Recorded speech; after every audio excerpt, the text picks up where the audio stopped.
Welcome to yet another episode of Little Modular. Today I'm getting back with the Maze Matrix router and switcher. If you haven't seen the previous episode in which I'm explaining all the basics, please do so. Watch it because there's a lot of important information there.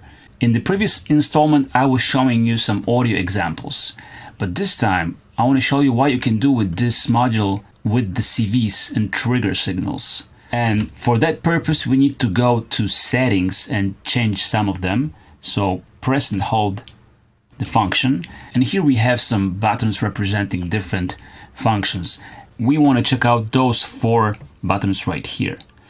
With them you change the response of this main knob, because it can be attenuator while you work with audio, or it could be bipolar, it could be attenuverter if you work with CVs, and that's what we want. So we want all of them to be attenuverters. So when you press it, you see at the top of the screen it shows you attenuvert. That's it. And while we are in here, why not check some other settings? I showed you the banks here. You change the banks here.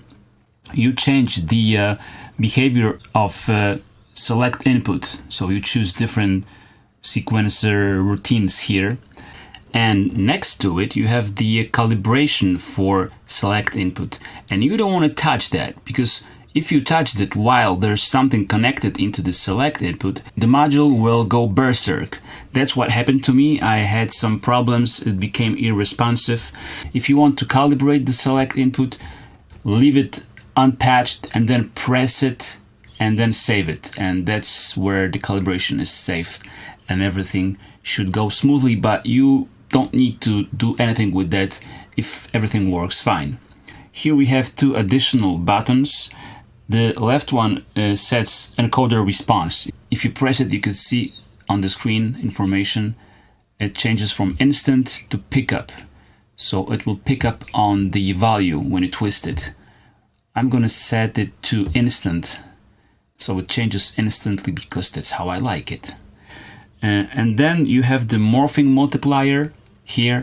If you press it, you can see it says medium, slow, fast, quick. I'll leave it on medium. And that's basically it. So we have chosen the attenuverter behavior for the knob. We can go back to our save mode where we choose different presets, and here is what happens.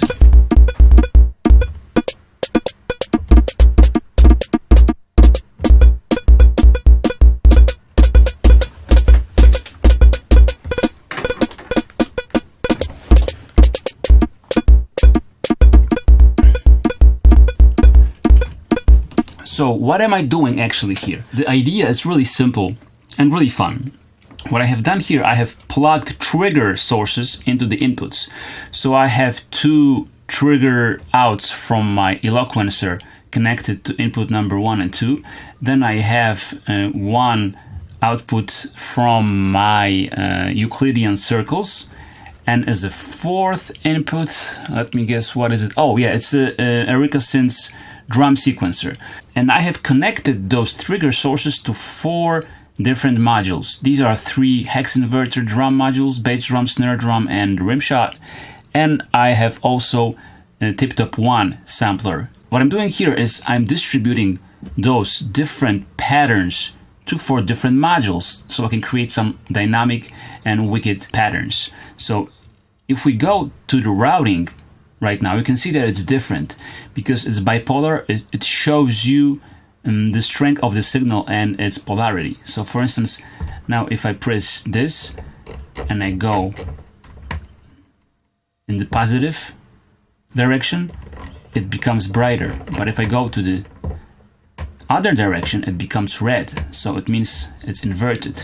So let's go back to preset number 1, and I will start my clock. And let's reset it. So we go to the routing, and now there's a cool trick.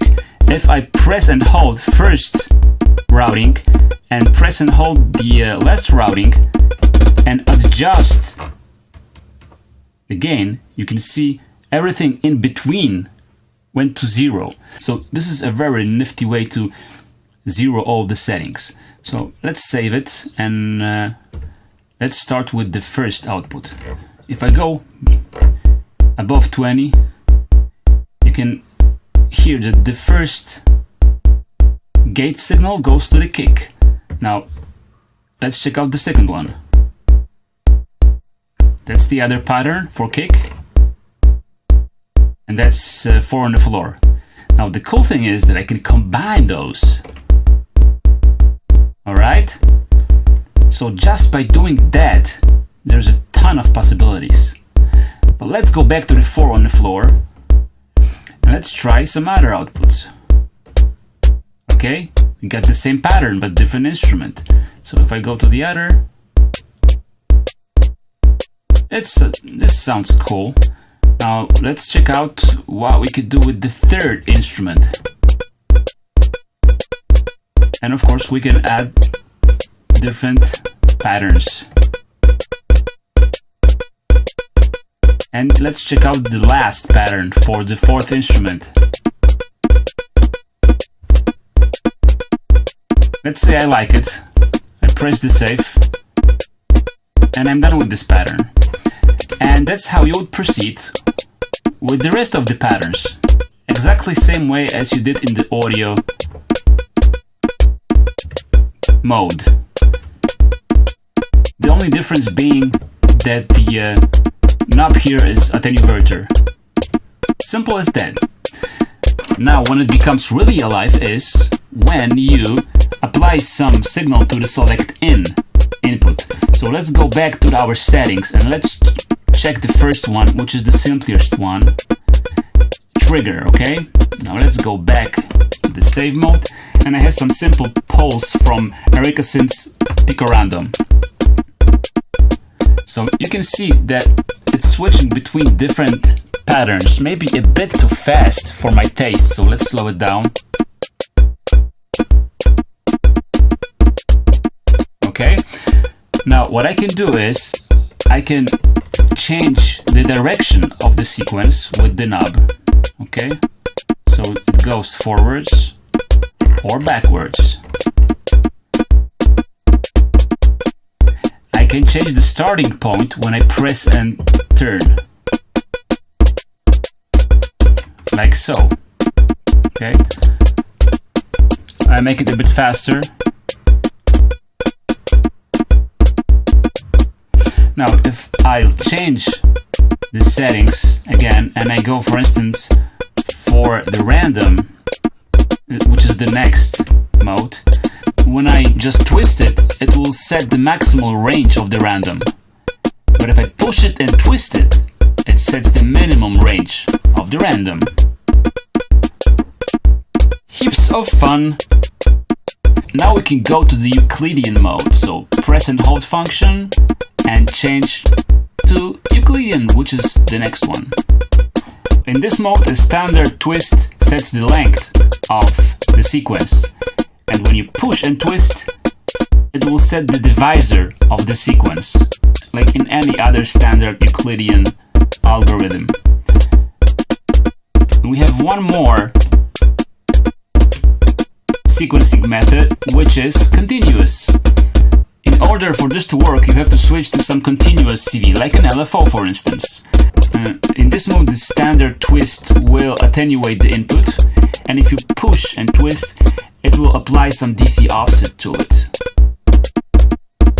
But for that application, I just like the trigger mode best, because it's just the easiest one and easiest one to control. Okay, so here goes the last tip, which I think is particularly useful during live shows and especially during improvisation. What I'll do is I'll go to the routing mode and I'll just choose all of the ins and outs and just make them all active. I know it doesn't make much sense at this point because we'll likely end up with some mess, but trust me on this one. Save it, go to the save mode, and now when I engage my clock, it's probably going to be a wall of sound. Yeah, it doesn't make much sense, but if you go to the mute page and And now you start to unmute all the routings and just play with muting and unmuting certain routings. You can come up with some really nice variations of the rhythms. By the way, that's how you do those Aphex Twin crazy rhythmic tracks. You can do that also with traditional mute and unmute routine on your other tracks and just play the mutes like you would play any other sequencer. And the cool thing about this is that it works across all the other patterns. So if I go to other presets, the muting page still retains all the mute states. But if I want to go to the preset that I have created and I would like to go back to its original state, I just press the encoder and it goes back. It just unmutes all of the mutes. So this is super useful and super fun. So basically, that's the whole idea. As you can see, this is very powerful and you have 6 banks of those 16 presets. So if you will program your beats carefully and if you put them in some sensible order actually in all of the banks, I can imagine you can go with the whole live set just by using the maze. Imagine if you get another maze for audio routing, and this is just incredible, and that's what I'm intending to do. That's my perfect scenario. One maze for drum triggers mangling and the other maze for audio routing. That's like a perfect and very user-friendly combo for live performance, at least for me. I will definitely dig deeper into this module and probably come back with some other videos. I'm already thinking about some feedback patches, so you can, construct different feedback routings and choose how intense they will be with the gain. That just sounds insane, don't you think? So stay tuned, I'll be back. Take care.